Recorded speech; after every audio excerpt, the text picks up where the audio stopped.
그래서 예수님이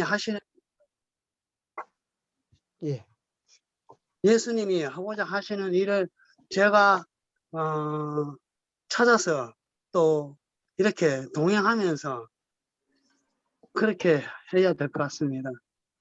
예, 감사합니다. 우리 집사님은 예수님을 만날 간절한 마음을 가지고 그렇게 예수님을 마음속에 모시고 동행할 수 있다고 그렇게 말씀을 하셨습니다. 좋은 말씀입니다. 우리 정요한 장로님은 우리가 예수님을 어떻게 만날 수가 있는지 한번 한 말씀 해주시고, 우리 또 그 다음 순서는 우리 정 장로님 한 말씀 해주시면 좋겠습니다. 우리 정요한 장로님부터. 예수님을 만나고자 하는 간절한 마음으로 기도하면 말씀으로 인도해 주시고 그 말씀 속에서 예수님을 만날 수 있는 기회가 날마다 온다고 생각을 합니다. 아멘. 그죠? 네. 간절히 기도하고 또 말씀 기도하고 예수님 만나기를 소망하면 말씀 속에서 예수님을 만날 수가 있다. 아주 좋은 말씀해 주셨습니다. 아멘. 우리 네. 정 장로님 또 한 말씀, 같은 정신데. 형님 장로님. 예? 큰 형님, 큰 형님 정 장로님. 우리 정정현 장로님 한 말씀 해주시기 바랍니다. 예, 항상 기도하는 심령으로 주님 앞에 우리가 있다 생각하고 그런 생각 가운데 성경을 읽는다든지 기도를 한다든지 무슨 일을 한다 할 때는 주님이 옆에 계신다고 그런 느낌이 듭니다. 항상 곁에 있다고 생각하는 그런 마음이 중요하다고 생각합니다. 아멘. 감사합니다. 그죠? 아멘. 우리 정장로님은 예수님이 내 곁에 계시다. 예수님이 나와 항상 함께 계시다. 그 약속을 믿고 그 약속을 우리가 받아들일 때 우리가 매일 주님과 함께 살아가는 삶을 살 수가 있다고 말씀을 해주셨습니다. 아멘. 귀한 말씀 감사합니다. 우리 김복순 지사님은 어떻게 예수님을 만날 수 있어요? 그거 끊었는데요. 소리가 안 갈긴데. 소리 들립니다. 소리 안 끊었어요. 잘 들립니다. 묻는 소리 다 듣게. 말씀하세요. 잘 들립니다. 내 곁에 있죠. 예수님은 항상 나와 동행해서 항상 내 곁에 있다고 그렇게 생각하고 삽니다. 예, 감사합니다. 우리 예수님께서 약속하셨어요. 세상 끝날까지 너희와 항상 함께 있으리라. 그래서 그 약속을 믿고 우리가 늘 마음에 모시면서 그렇게 살아갈 수 있기를 바랍니다. 자, 이제 여러분 소리는 끄고 제가 성경에서 이렇게 보니까요. 세리장인 삭개오가 예수님을 전혀 모르는 상태에서 자기가 죄인인 걸 알고 그랬지만 소문을 듣고 예수님을 만나고자 간절히 해갖고 목남에 올라갔는데 예수님이 먼저 아시고 삭개오야 내려오라 내가 네 집에 유하여야 하겠다. 그럴 때 삭개오와 같은 심정으로 예수님을 만나고 찾기를 간구하면 예수님이 만나주실 줄 믿습니다.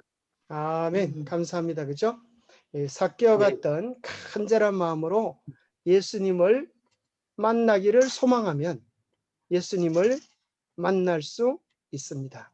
그래서 오늘 우리 마음속에 예수님을 만나고자 하는 간절한 심령으로 우리가 예배도 드려야 하고 또 성경 말씀도 펼쳐야 합니다.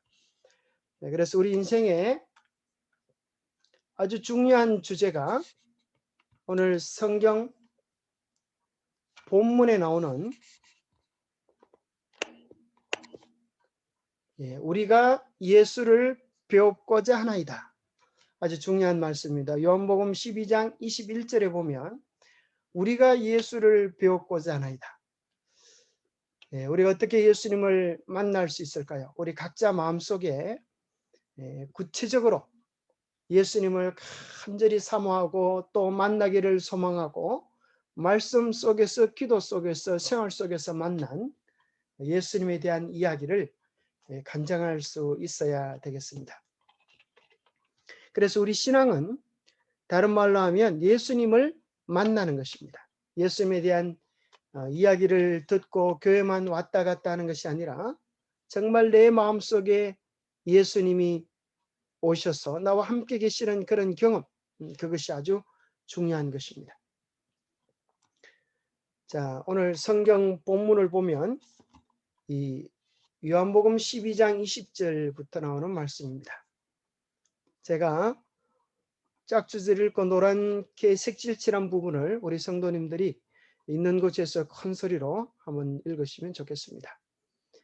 명절에 예배하려 올라온 사람 중에 헬라인 몇이 있는데 그들이 갈릴리 벳세다 사람 빌립에게 가서 청하여 이르되 선생님이여 우리가 예수를 배웁고자 하나이다 하니 빌립이 안드레에게 가서 말하고 안드레와 빌립이 예수께 가서 여쭈니 예수께서 대답하여 이르시되 인자가 영광을 얻을 때가 왔도다. 내가 진실로 진실로 너에게 이르노니 하늘의 밀이 땅에 떨어져 죽지 아니하면 하늘 그대로 있고 죽으면 많은 열매를 맺느니라.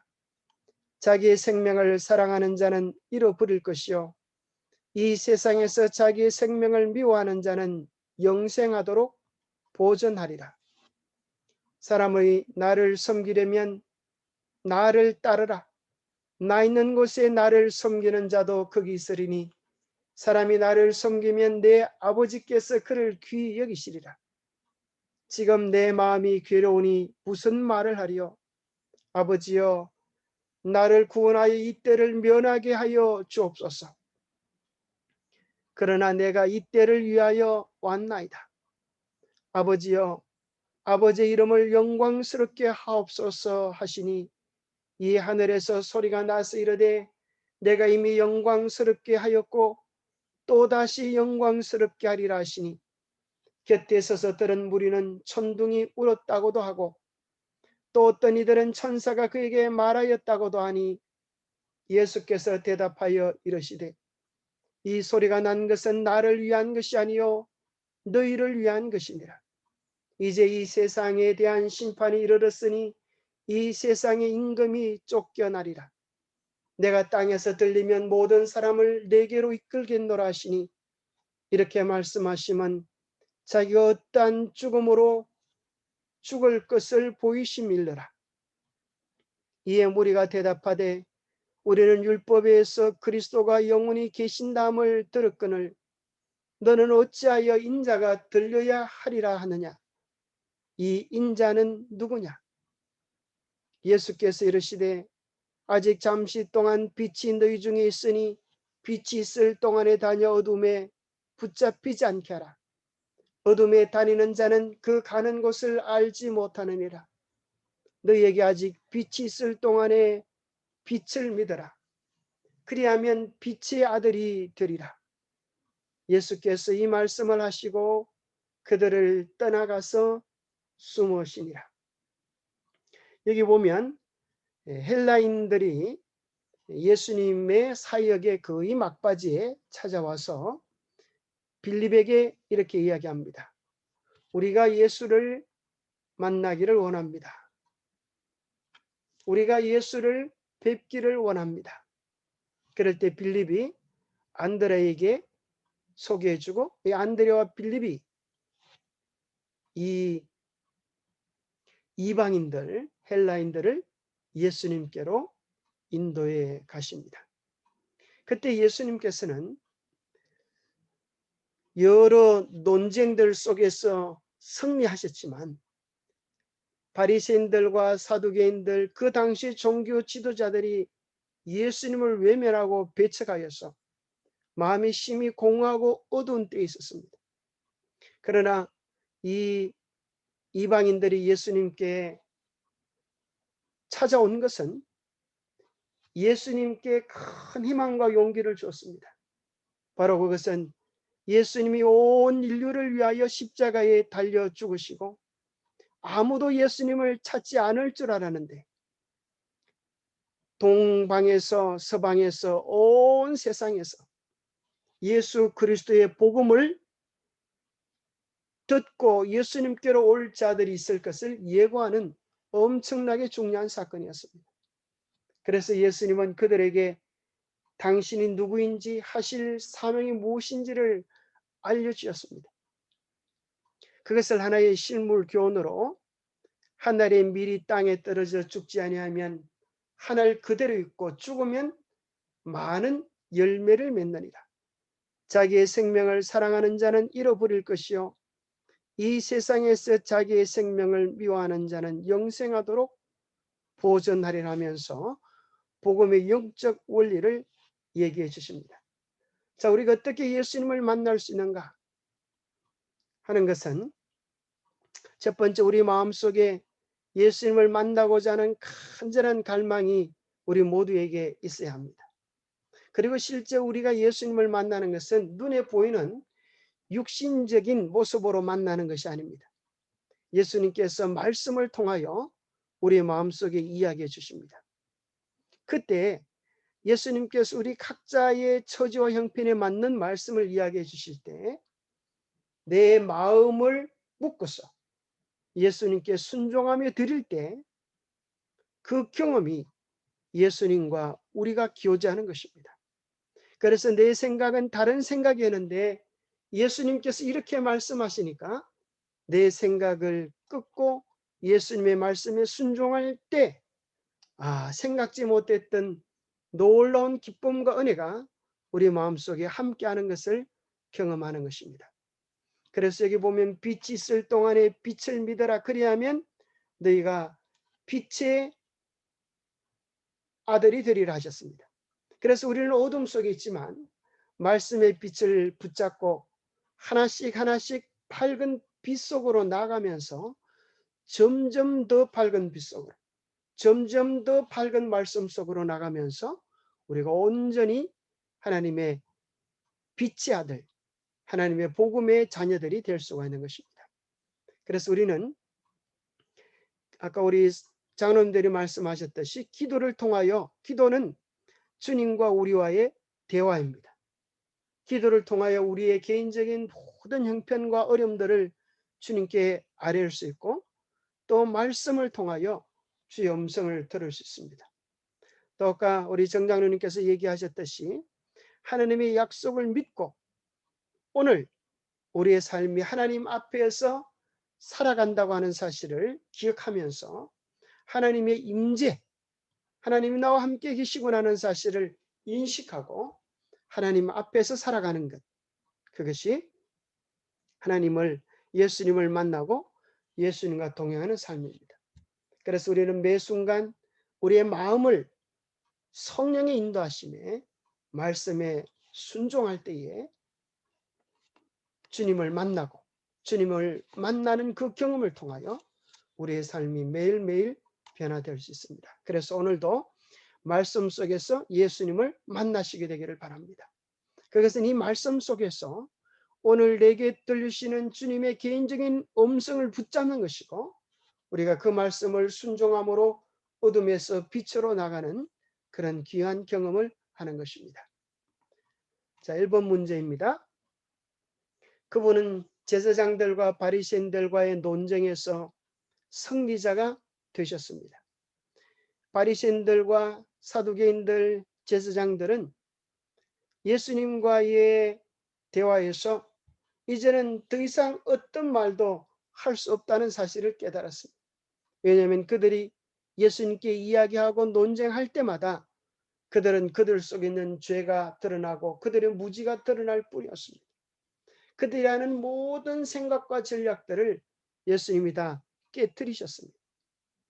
그러면 우리 같으면 예수님이 저렇게 진리를 아시고 참 빛을 가지셨기에 우리가 이제 예수님을 믿어야 되겠구나, 그렇게 돌아온 것이 아니라 그들이 논쟁에서 지자 그들은 오히려 예수님을 죽일 결심을 하고 돌아서는 것을 더 굳건히 하는 것을 보게 됩니다.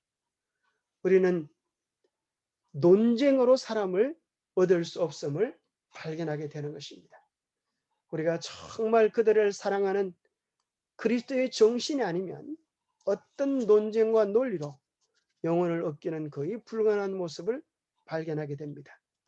우리가 아무리 성경의 진리를 소개한다 할지라도 우리의 삶에 참 사랑이 없으면 많은 사람들에게 진정한 복음을 나타낼 수가 없습니다. 그들이 그분을 결코 메시아로 받아들이지 않으리라는 것은 분명하였다. 최후의 결별이 다가왔다. 그것은 제자들에게 절망적인 것처럼 보였다. 그러나 그리스도께서는 당신의 사업의 완성을 향해 접근하고 계셨다. 이제 그 당시 대부분의 종교 지도자들이 예수님을 향하여 외면하고 돌아섰을 때 제자들에게 있어서 그것은 참으로 절망적인 것처럼 여겨졌습니다. 예수님은 이 모든 사건을 통하여 당신의 사업의 완성, 곧 십자가를 향하여 나아가고 있다는 사실을 더욱 분명히 깨닫게 되셨습니다. 유대 민족에게 뿐만 아니라 온 세계와 관련된 위대한 사건이 벌어지려 하고 있었다. 세상에 가란 외침의 메아리인 우리가 예수를 배웠고자 하나이다라는 열렬한 요청을 들으시고 예수님의 얼굴은 빛났으며 그분은 인자의 영광을 얻을 때가 왔도다라고 말씀하셨다. 그분은 헬라인의 요청 가운데서 당신의 위대한 희생의 결과에 대한 전조를 보셨다. 자, 이 헬라인이 예수님께 온 것은 예수님께서 온 세상이 당신께 나아온다고 하는 그 놀라운 빛을 보게 된 것입니다. 그러면서 우리 주님이 인자의 영광을 얻을 때가 왔도다. 이렇게 이야기하십니다. 여러분, 예수님께서 영광을 얻을 때란 어느 때를 이야기합니까? 우리는 흔히 영광을 얻는다. 다른 말로 하면 금이 환영한다. 그렇죠? 과거에 급제해 가지고 아주 꽃가마를 타고 고향으로 돌아오면 금이 환영이라고 그렇게 이야기합니다. 우리의 영광은, 이 세상의 영광은 세상을 지배하라. 너희들이 높은 자리에 오르라. 돈을 많이 가져라. 그런 것을 영광이라고 생각합니다. 그러나 하늘나라에서는 죄송하지만은 그런 것들이 아무런 가치가 없습니다. 예수님께서 영광이라고 말씀하신 것은 무엇을 이야기합니까? 십자가의 사건을 이야기합니다. 당신 자신을 우리에게 온전히 주셔서 우리를 위하여 당신의 생명을 내어 놓으시는 것을 영광이라고 말씀하시는 것입니다. 우리의 영광과 예수님의 영광이 전혀 다른 것을 발견하게 됩니다. 하늘나라에서의 영광이라고 하는 것은 섬김이요 봉사요 사랑입니다. 그래서 이 땅의 눈으로 보면 침례 요한의 생애는 거의 절망 같지 않습니까? 한평생 광야에서 수고하며 살다가 복음을 열심히 외치는데 접시에 그의 목이 담겨서 죽는 참으로 처참한 모습을 보는 것은 세상 사람들에게 하나님을 믿어도 어떻게 저렇게 망가질 수 있나, 그렇게 가련한 생각을 가지게 할 것입니다. 그러나 그것은 사람의 안목인 것입니다. 하나님의 안목으로 본다면 침례 요한도 인자가 영광을 얻었던 것처럼 예수 그리스도의 십자가의 은혜 고난의 경험에 동참한 것입니다. 그래서 우리의 신앙 속에서 자기를 버리고 내 뜻을 버리고 내 고집을 버리고 주님의 뜻을 선택하는 것을 영광으로 여길 때 우리의 신앙은 그 속에서 흔들리지 않는 참된 하늘의 기쁨을 누릴 수 있습니다. 그래서 우리는 예수님의 마음, 예수님의 영광, 그 개념을 다시 한번 우리 마음속에 생각해 보면 좋겠습니다. 2번 문제입니다. 박사들이 그분의 생애의 초기에 동방에서 왔던 것처럼 이 사람들은 그분의 생애의 말기에 구주를 찾아 서방에서 왔다. 그리스도 탄생 당시의 유대 백성들은 그들 자신의 야심적인 계획에 너무 몰두한 나머지 그분의 강림을 알지 못하였다. 자, 예수님의 탄생 때에 박사들이 와서 황금과 유황과 몰약을 예수님께 선물로 드렸습니다. 그때 왔던 박사들은 어디에서 온 사람들이죠? 예, 우리가 흔히 동방 박사라고 이야기합니다. 근데 이제 예수님의 생애의 마지막 이 십자가를 향하는 걸음에서 누가 찾아왔습니까? 서방에서 헬라 사람들이 찾아온 것입니다. 마찬가지로 헬라인들은 온 세상 나라와 족속과 백성들을 대표하여 예수를 만나려고 왔습니다. 이와 같이 구주의 십자가는 모든 나라, 모든 시대의 사람들을 이끌 것입니다. 이와 같이 동서로부터 마태복음 8장 11절에 우리 주님이 이렇게 말씀하셨어요. 동서로부터.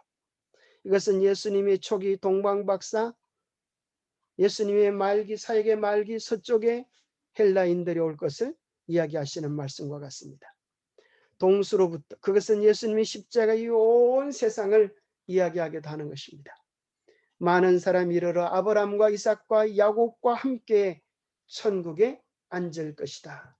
우리 주님께서 미리 영적 안목으로 먼 장래를 내다보셨습니다. 그 말씀을 하게 된 배경은 마태복음 8장의 사건입니다. 예수님께서 마태복음 8장에 보면 백부장의 믿음을 칭찬하시면서 이렇게 말씀하십니다. 이스라엘 중 아무에게서도 이만한 믿음을 보지 못하였노라.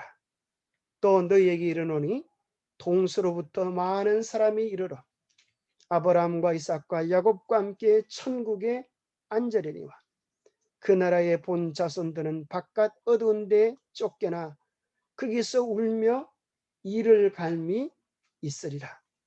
그렇게 예수님께서 이야기를 하셨습니다.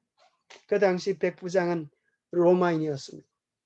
그는 신앙적 배경을 가진 민족이 아니었음에도 불구하고 그의 마음이 준비되어졌을 때에 예수님을 통하여 메시아를 만나게 되었습니다. 그때 우리 주님께서 이렇게 말씀하신 것입니다. 동서로부터 많은 사람이 이르러 아브라함과 이삭과 야곱과 함께 천국에 앉을 것이다. 그런데 정작 그 나라의 본 자손들은 바깥 어두운 데 쫓겨나 거기서 울며 이를 갈미쓰리라. 왜 이런 일이 일어나게 되었을까요? 이스라엘 사람들의 피상적 신앙의 이해가 그와 같은 운명을 가져오게 된 것입니다. 머지않아 우리는 영광스러운 예수님의 재림을 맞이하게 될 것입니다. 예수님의 재림을 맞이하기 위하여 동서로부터 온 세계로부터 준비된 무수히 많은 사람들이 예수님께로 달려올 것입니다. 그러나 정작 예수님의 재림을 기다린다고 말만 하면서 우리의 마음을 들이지 않고 우리의 생각과 시간을 들이지 않고 내 고집대로 내 욕심대로 살아갈 때 우리는 유대인들처럼 어두운 데 쫓겨나서 거기서 슬피 울며 이를 갈 자도 있을지 모릅니다. 우리의 마음속에 주시는 성령의 음성을 따라서 그렇게 우리의 마음을 날마다 묶어서 주님께 드릴 수 있는 우리가 되기를 바랍니다. 그래서 예수님과 교제한다고 하는 것은 우리의 마음을 묶어서 주님께 드리는 것입니다. 우리의 마음속에 예배를 드리기 싫어할 그런 마음이 있을 때도 있습니다. 또 예배를 드릴 때 우리의 마음을 아무렇게나 하고 싶은 때도 있을지 모르겠습니다. 그럴 때 우리의 마음을 묶어 사로잡아 주님께 바치는 것, 우리의 다른 곳으로 가려고 하는 우리의 마음을 붙잡아서 주님께 드리는 것, 이 모든 것들이 주님과 교제하는 하나의 방편들입니다. 헬라인들은 그리스도께서 예루살렘에 성례 입성을 하셨다는 말을 들었다. 어떤 사람들은 그분이 성전에서 제사장들과 관원들을 쫓아내셨고 더욱이 그분은 다윗의 보좌를 취하셔서 이스라엘의 왕으로 다스릴 것이라고 생각하고 그 소문을 퍼뜨렸다. 헬라인들은 그분의 사명에 관하여 진실을 알고자 하기 위하여 지금 찾아온 것입니다. 정말 예수님이 다윗의 보좌를 취하셔서 이스라엘의 왕이 될 것인가? 궁금한 주제였습니다. 예수님은 그들에게 육신적인 왕국의 메시아가 아니라 그들의 모든 인류의 죄를 대속하기 위한 온 인류의 구세주 메시아 되심을 선포해 주십니다. 그들은 우리가 예수를 배웠고자 하나이다라고 말하였다. 그들의 간청은 허락되었다. 그 요청이 왔을 때 예수님은 유대인 외에는 아무도 있을 수 없는 성전 경내에 계셨지만 헬라인들이 있는 바깥 마당으로 나오셔서 그들과 개인적인 면담을 나누셨다. 그 당시 유대인들의 성전은 구분된 곳이었습니다. 유대인들만 올 수 있었습니다. 그래서 예수님은 헬라인들을 만나기 위해서 성전 바깥 마당에 나오셔서 그들을 만나신 것입니다. 그래서 오늘 본문의 제목이 성전 바깥들에서 그런 표현입니다. 그래서 그것은 의미적으로 복음이 유대인들에게뿐 아니라 온 세상에 전파되어지는 사실을 이야기해 주고 있는 것입니다. 그리스도께서 영광을 얻으실 때가 이르렀다. 그분은 십자가의 그늘 아래에서 계셨으며 헬라인들의 질문은 그가 곧 드리는 희생을 통하여 많은 인간 자녀들이 하나님께 인도되리라는 것을 그에게 보여주었다. 그분은 헬라인들이 그때는 상상도 못했던 처지에 계신 당신을 보게 될 것을 아셨다. 그들은 하나님의 아들 앞에서 석방 판결을 받게 될 강도요 살인자인 바라바 곁에 서 계신 그분을 보게 될 것이었다. 그들은 예수님이 왕이 될 것을 기대하고 예수님께 여쭈었는데 예수님은 무슨 얘기를 하시는가 하면 영광 얻으실 때가 이르는데 그분은 온 인류를 위하여 십자가에 달려서 죽게 될 사건을 말씀하고 계신 것입니다. 희한하시죠? 우리를 구원하고 우리를 도와주시는 일은 그분이 높은 곳에 영화로운 곳에 올려지는 것이 아니라 당신 자신을 우리를 위하여 온전히 주시고 죽으시는 데 있었습니다. 우리도 우리의 가정의 평화, 행복을 위하여는 예수님처럼 자기를 십자가에 못 박을 때, 낮아질 때, 섬길 때, 봉사의 자리에 내려올 때입니다. 십자가의 정신으로 섬기며 사랑하며 봉사하면 우리의 모든 문제들은 다 5분 안에 해결될 것입니다. 십자가는 모든 문제의 답인 것입니다. 우리의 가정에, 우리의 삶에 왜 분쟁과 불화가 있는가? 우리가 다 영광만을 차지하기 위하기 때문에 그렇습니다. 그러나 진정한 영광은 높아짐이 아니라 낮아짐이라고 하는 사실을, 뺏는 것이 아니라 주는 것이라고 하는 사실을 우리 주님께서 십자가를 통하여 말씀하시는 것입니다. 인간의 죄를 위한 화목제물이 되심으로써 그분의 왕국은 완전하게 되고 다시 온 세상에 퍼져나갈 것을 그리스도께서는 아셨다. 그분은 회복자로서 일하실 것이며 그분의 성령은 각처에 부어주시는 바 될 것이었다. 자, 예수님은 우리의 온 인류의 죄를 위한 화목 제물이 되셨습니다. 그분은 회복자가 되시는 것입니다. 무엇을 통하여 회복자가 되십니까? 십자가의 보혈을 통하여 우리의 죄 때문에 그분의 옆구리에 상처를 입으심으로써 우리가 받아야 되는 모든 상처와 고통과 허물을 그분께서 받으심으로써 우리를 위한 회복자가 되셨습니다. 그래서 우리는 깨닫게 됩니다. 죄가 용서함 받기 위해서는 그저 용서되는 것이 아니라 누군가 그 값을 지불을 하셨기 때문입니다. 우리가 구원받게 되는 것은 값싼 구원이 아닌 것입니다.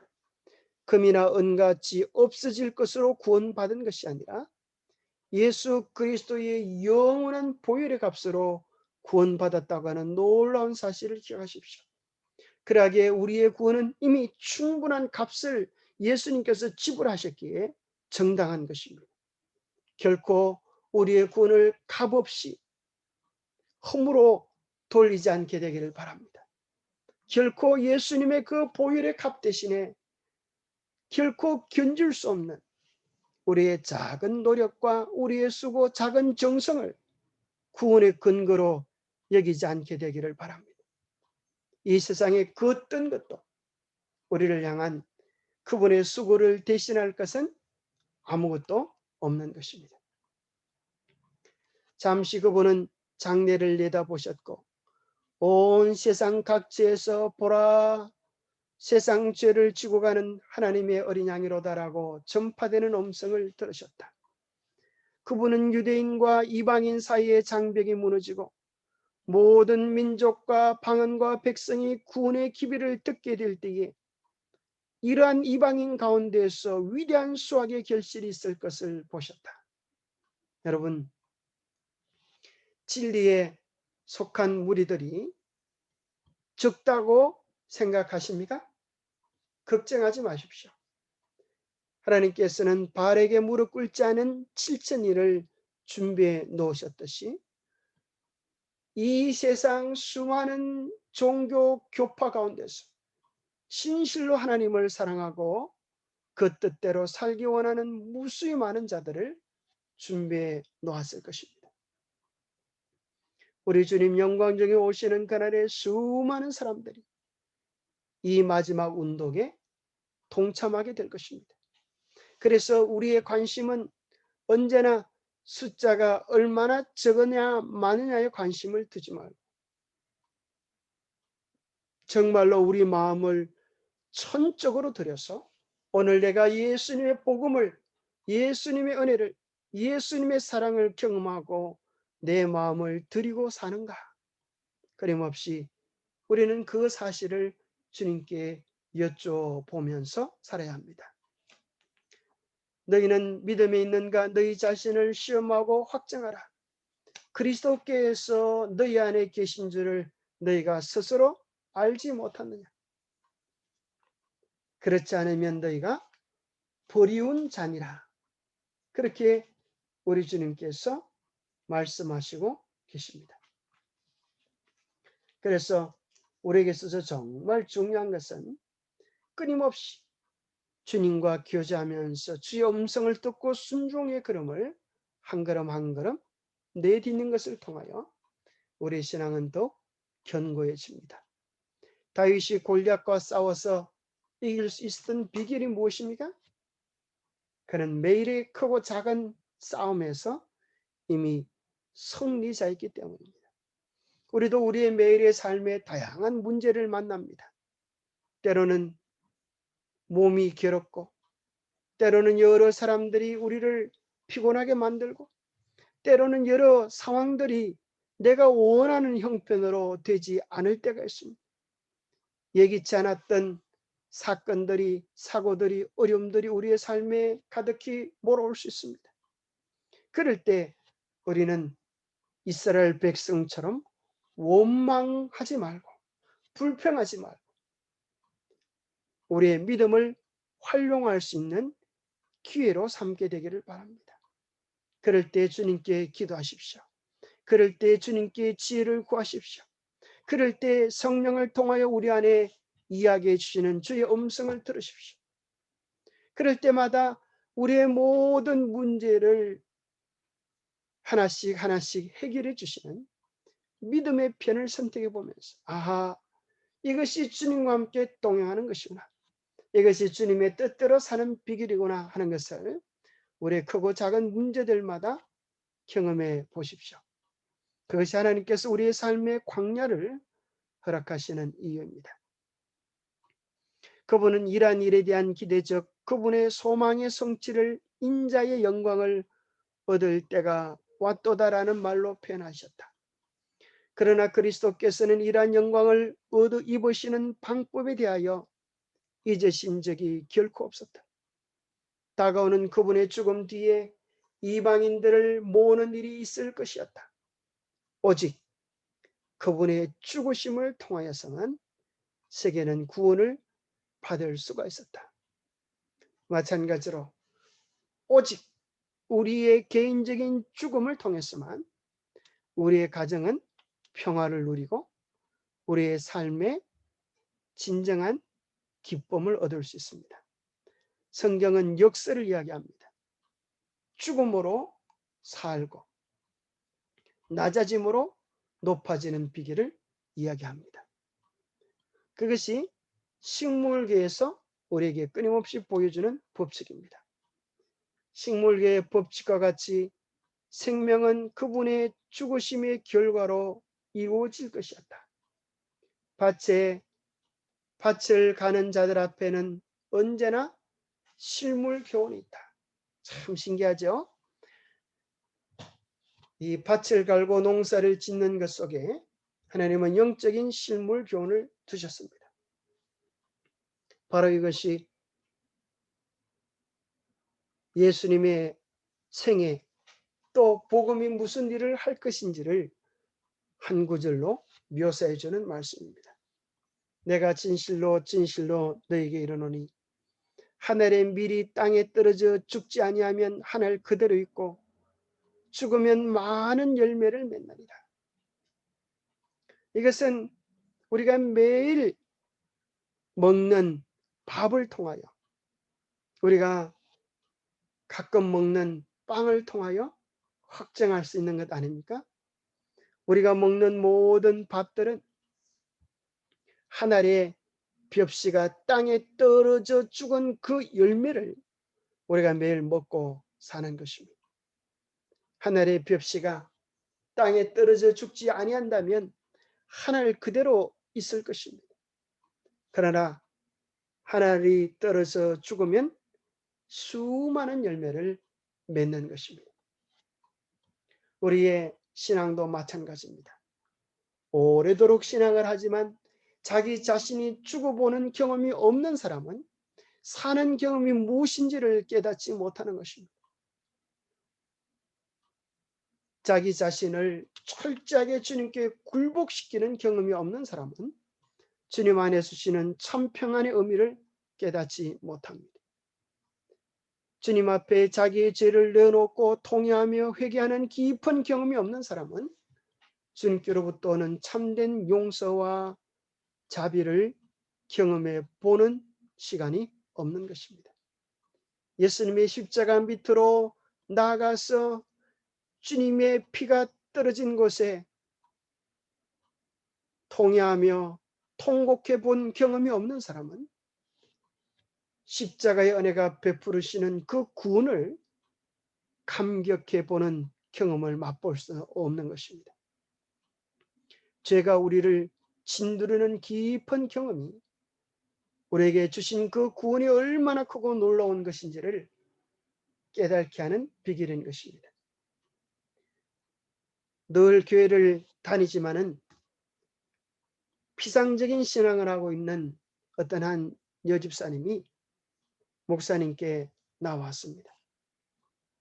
목사님, 저는 신앙을 하지만 신앙이 그렇게 중요한 것인지 모르겠습니다. 제게 있어서 정말 중요한 문제는 이 세상에서 어떻게 잘 살고 자식들 시집 장가를 어떻게 잘 보내고 어떻게 편안한 여생을 잘 살까, 그것이 저의 관심거리입니다. 그때 목사님이 이야기를 했습니다. 대부분 피상적인 신앙인들이 그렇게 청해합니다. 진정한 끝없남, 진정한 신앙의 경험이 필요합니다.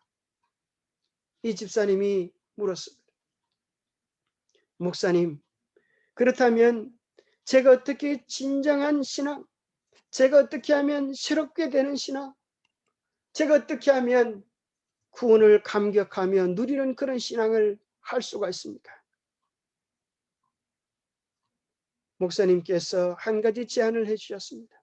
이번 한 주간 하나님 앞에 나와서 간절히 매일매일 기도하십시오. 하나님, 제가 어떤 존재인지, 제가 얼마나 큰 죄인인지 저의 실상을 똑바로 보게 해주십시오라고 간절히 매달려 기도하십시오.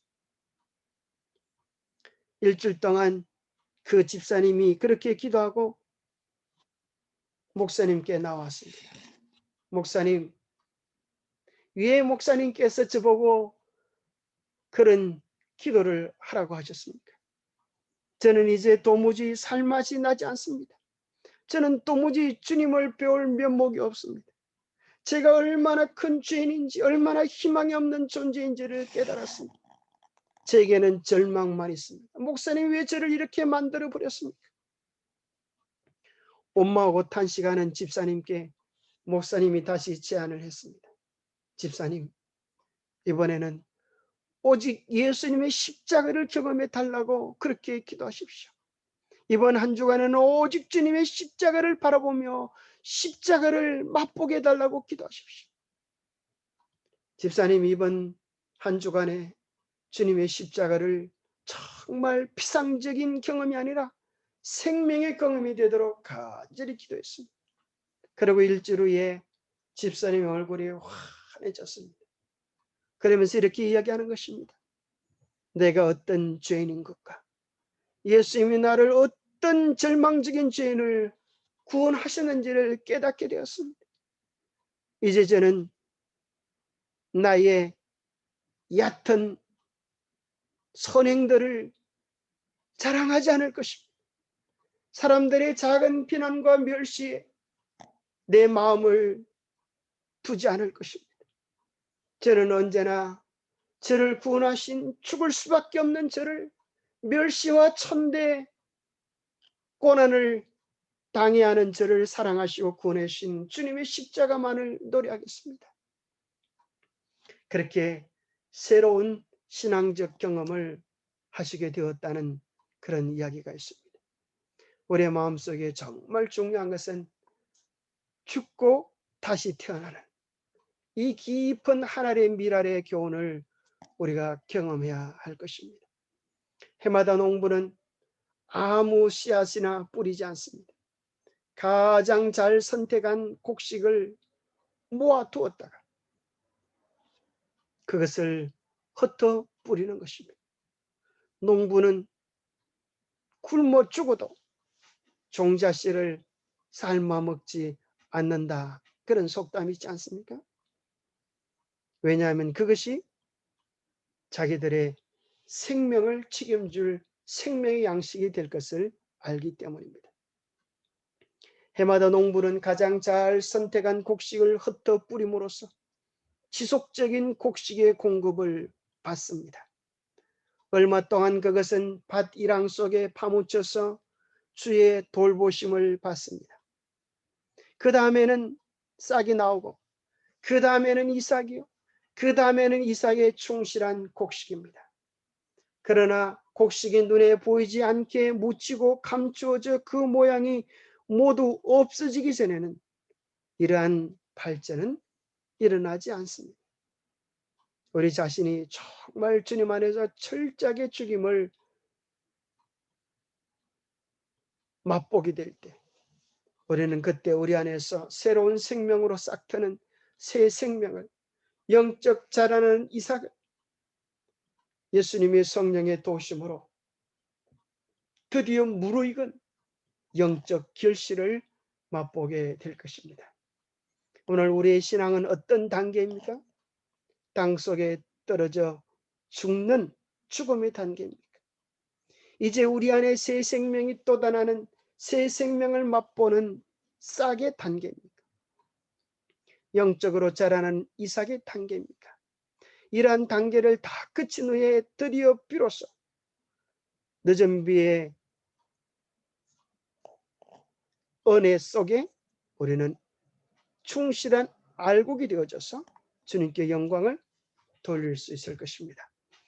땅에 묻힌 씨앗은 열매를 가져오고 그리고 또다시 열매는 씨앗으로 뿌려집니다. 이렇게 하여서 수확이 정대됩니다. 이것이 온 인류가 이 땅에 가득 차게 되는 방법이고 교회가 영적으로 성장하는 제자됨의 원리도 꼭 마찬가지입니다.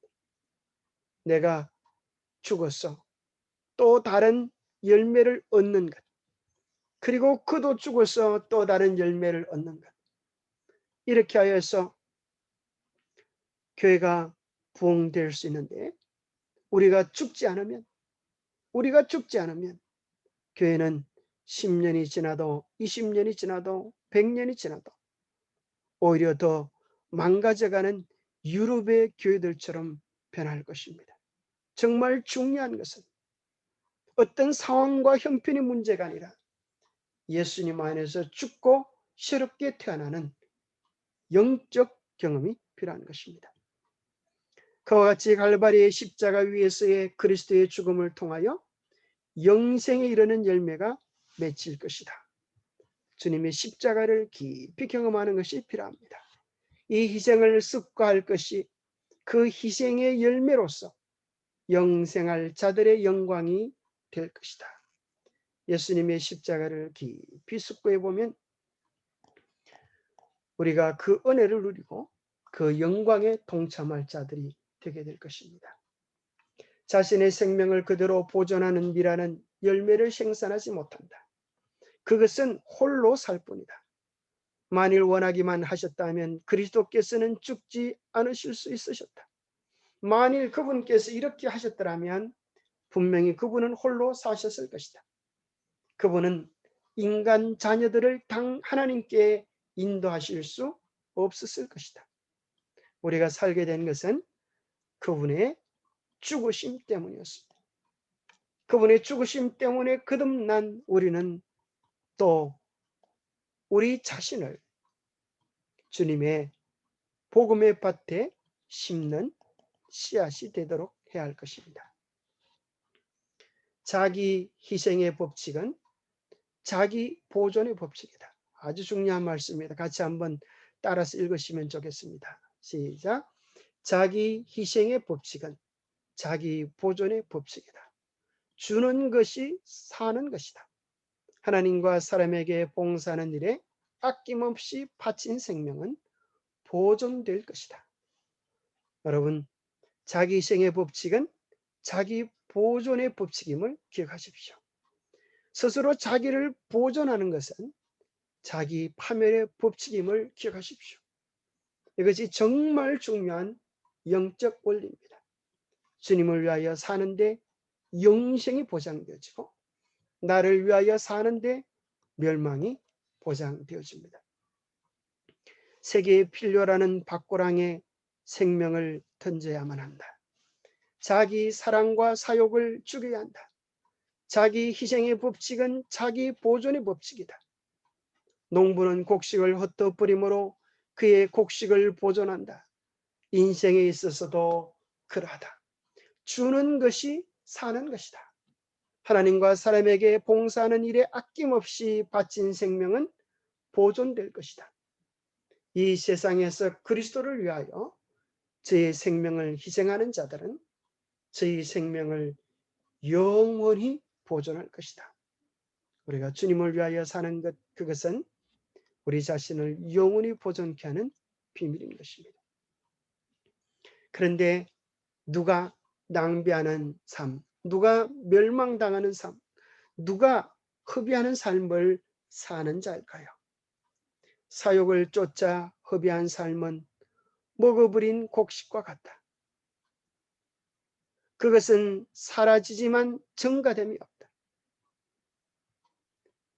자기 욕심을 위하여 사는 것은 먹어버린 곡식과 같아서 그것은 사라지지만 증가됨이 없다는 것입니다.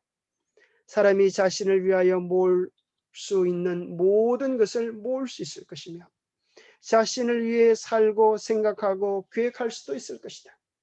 그러나 그의 생명이 끝나면 그는 아무것도 없게 될 것이다. 자기 욕심의 법칙은 자멸의 법칙이다. 우리의 일생 동안 마음 깊이 새길 영적 법칙이 것입니다. 자기 욕심의 법칙은 자멸의 법칙이다.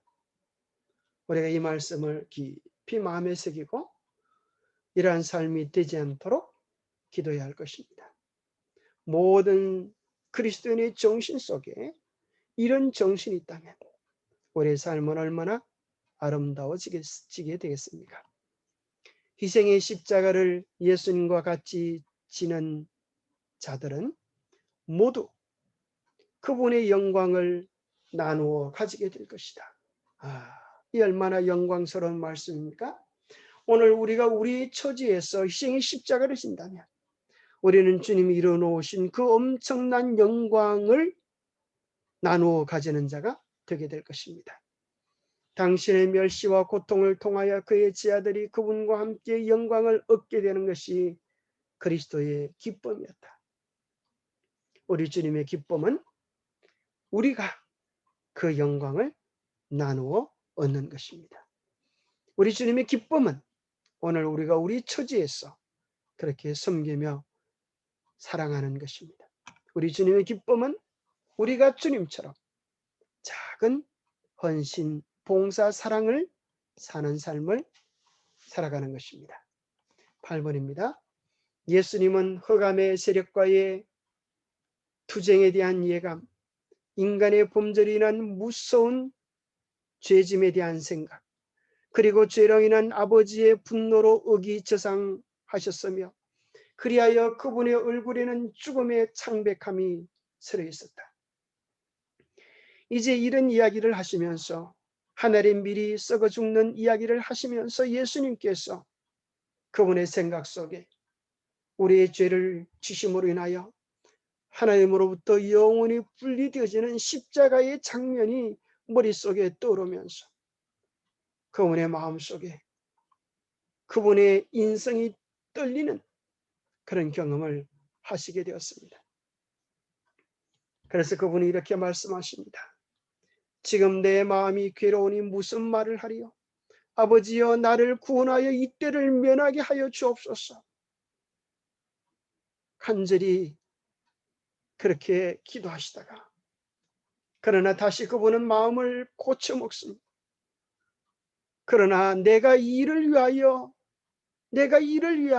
이때에 왔나이다. 아버지여 아버지의 이름을 영광스럽게 하옵소서. 주님은 우리의 구원을 위하여 죽으시는 것을 자랑스러워 하셨지만 단 한 번도 하나님과 떨어져 계신 경험이 없으신 그분께서 하나님과 영원히 분리되는 것 같은 고통을 생각하실 때에 그분의 인성이 두려워 떨면서 이런 기도를 드린 것입니다. 그러나 그분은 원치 않은 일이지만 우리의 구원을 위하여 다시 한번 당신의 마음을, 당신의 생애를 다 드리는 기도를 드립니다.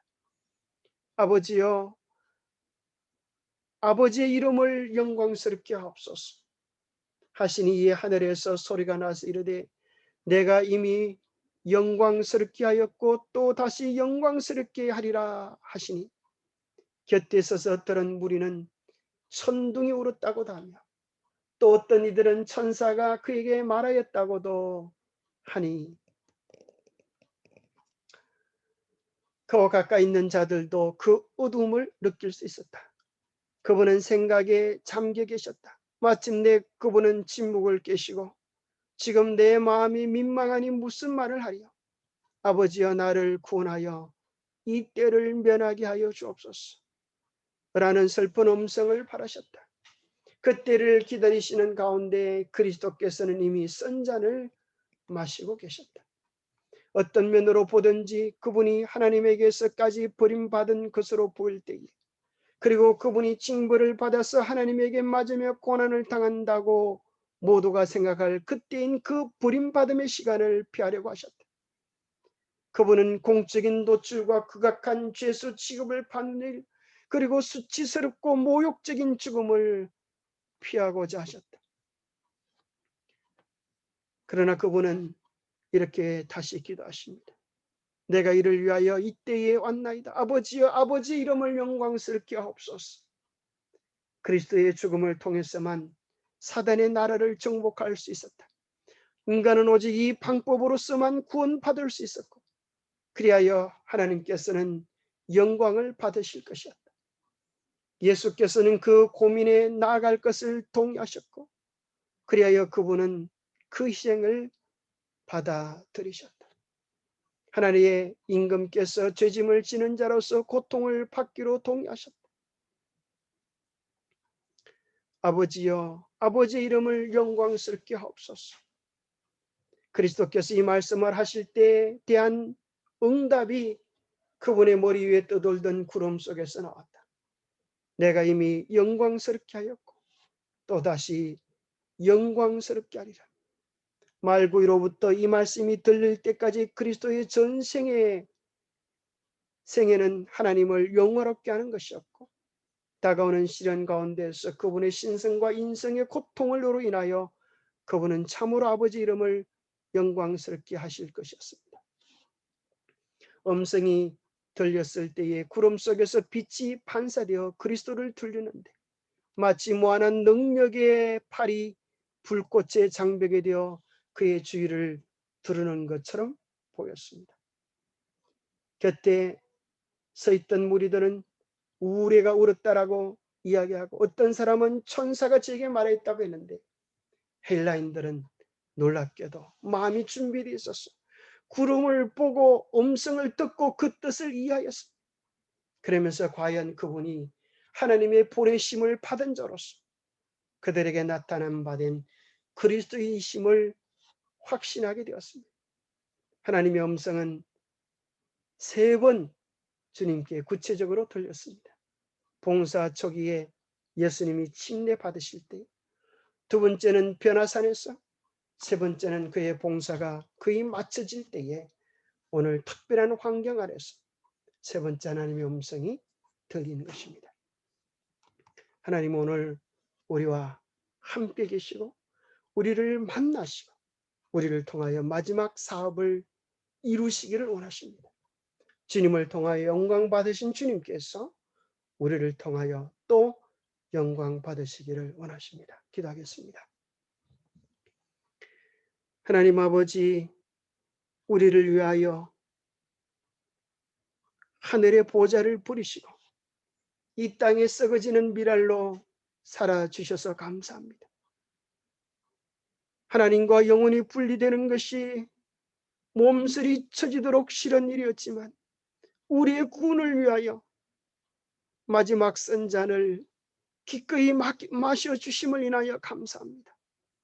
우리가 얻은 구원은 값싼 구원이 아니라 주님께서 그 영원한 생명의 값을 지불하신 구원임을 기억하고, 우리도 주님의 정신, 주님의 마음, 주님의 심정을 잃어버리지 않고 그렇게 사랑하며 섬기며 봉사하며 살아가게 하여 주시옵소서.